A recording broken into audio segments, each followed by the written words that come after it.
চলে এসেছি আজকে খিচুড়ি খেতে। আমাদের এখানে কীর্তন অনুষ্ঠান হয়েছিল, সেটা উপলক্ষে আজকে খিচুড়ি খাওয়া আছে। আজকে চলে এসেছি আমরা খিচুড়ি খেতে।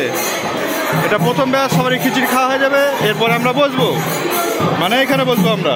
বসে যাও।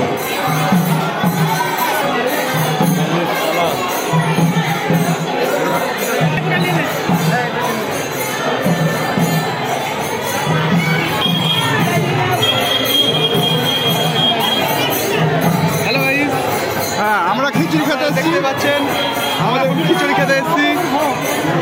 মহাপ্রভু ভোগ কীর্তন আমাদের এখানে আজিমগঞ্জ তারাবাগে কীর্তন হলো 28 বছর উপলক্ষে। সুকুমার মন্ডল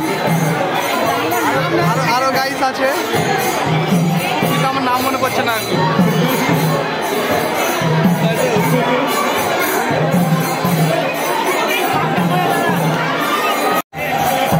আজকে এসেছি আমরা খিচুড়ি খেতে। আমাদের এখানে কীর্তন সমাপ্ত হয়েছে, তারপরে আমরা এরকম সবাই মিলে খিচুড়ি খেতে। তো আপনারা দেখতে পাচ্ছ।